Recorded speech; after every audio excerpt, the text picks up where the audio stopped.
Welcome to 734 Games, and this is your host, Tom, coming to you from www.734games.com and BitChute. And today we're here to talk about Assassin's Creed Origins. Now, this was a game that I've had for a little while in my collection. I was reluctant to play it. I'd heard great things about it, but it was like I didn't want to play. I kind of didn't believe it. And then when I started playing the game, I just thought it was going to be another, regurgitated iteration of the series. I'm glad that I was wrong. This is a game that's a lot of fun. There's a lot of exploration. It's actually really rewarding. And like the new Assassin's Creed, it doesn't have the microtransactions. And that's kind of cool. So I think if you're going to, like right now, if I were, I didn't have either game, and I were going to choose which game to buy, I would definitely buy Origins. What you have here is a game that is a rewarding RPG Assassin's Creed experience. It reminds me a lot more of The Witcher 3 than it does Assassin's Creed Syndicate. Now, I enjoyed Assassin's Creed Syndicate. It's a fun game. Maybe I'll have to bring you guys a review of that game. But that game, to me, is more like the other Assassin's Creed, the older Assassin's Creed games. This game is a lot more like The Witcher 3. It's definitely a departure from that, from the series as far as the other games are concerned. Now, I mean, obviously Black Flag was a departure. Black Flag and Freedom Cry. This game departs in a different manner. And Bayek of Siwa is an interesting character. I think you'll enjoy playing him. There's the characters. The world is very interesting. The world is beautiful. I mean, it's very immersive. In the way that The Witcher 3 was immersive, where you felt like you were in a medieval, Central European, empire. This game makes you feel like you're in Egypt, during the occupation of the ancient Greeks, and it's a lot of fun to play. The combat is relatively is rewarding. The only thing is, like, you can't just go in any area and sneak around. You have to level up.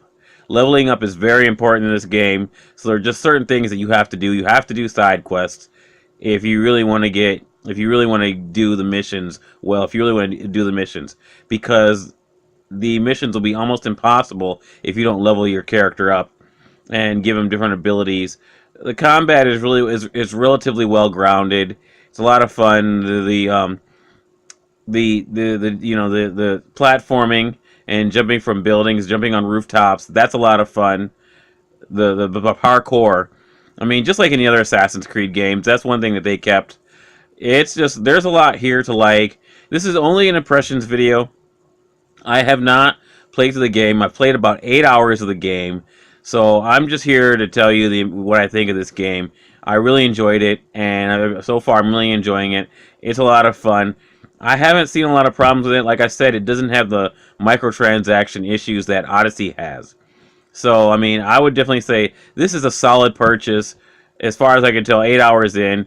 And, I mean, I'm 8 hours in, and I just definitely get your money's worth. Even if you pay $59.99, you're definitely going to get your money's worth here. Now, if you're a person who just loves open world games, let's say you're the type of gamer who loves open world games, then I can tell you without even playing this all the way through this game, this is definitely a game for you. If you like The Witcher 3, then if you love The Witcher 3, you're going to love this game as well. I mean, I would put this game on level with The Witcher 3. If you're someone who likes Red Dead Redemption 2, and maybe you don't want heavy RPG mechanics in your game, then that may turn you off in this game. But other than that, I would say this game is up there with GTA 5, Red Dead Redemption, Witcher 3. It's on the level, and I really enjoy the game. I've really enjoyed it. It's beautiful. It's immersive. As far as cons, I really can't find any cons.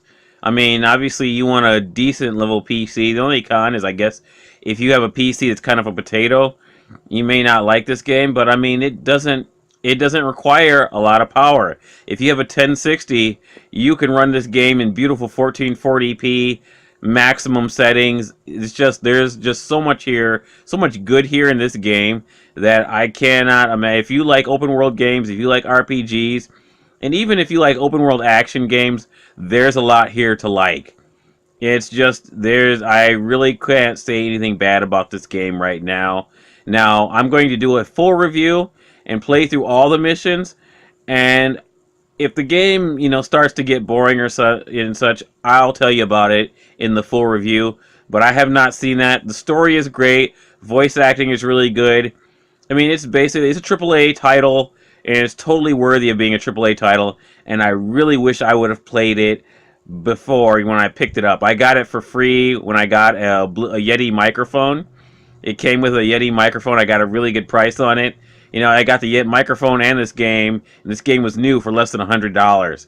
So, I mean, that was a pretty good deal. Now, I mean, like I've covered other games like Destiny 2 and, a lot of other games on my channel. And I can say, comparison to something like Destiny 2 where, you had to buy a bunch of packs.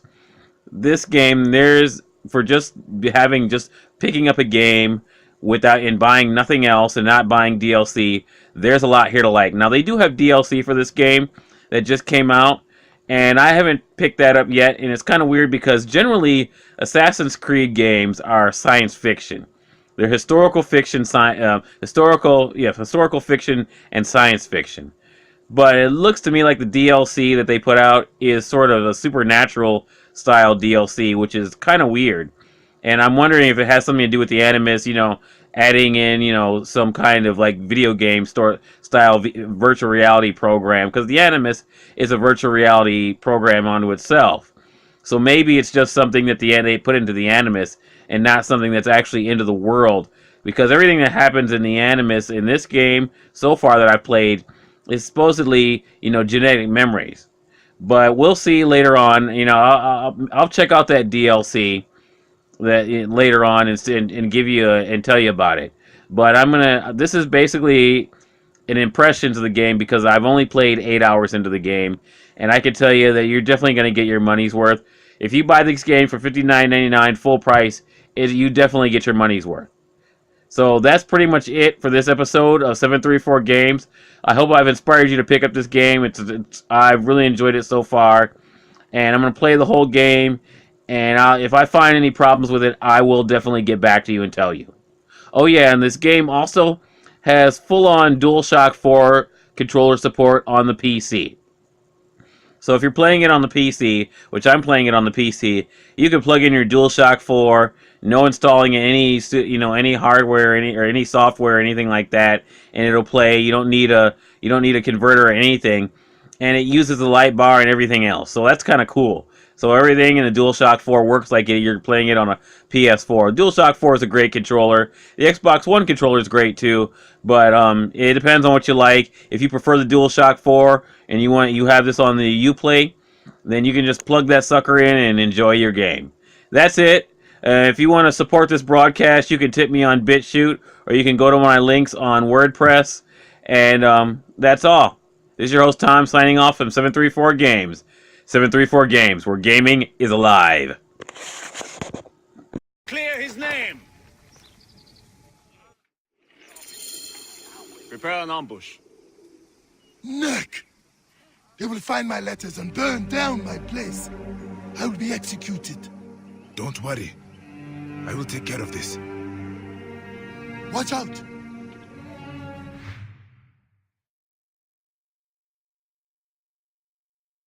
What's that? Who's there? Keep low. He is getting too close. Hey!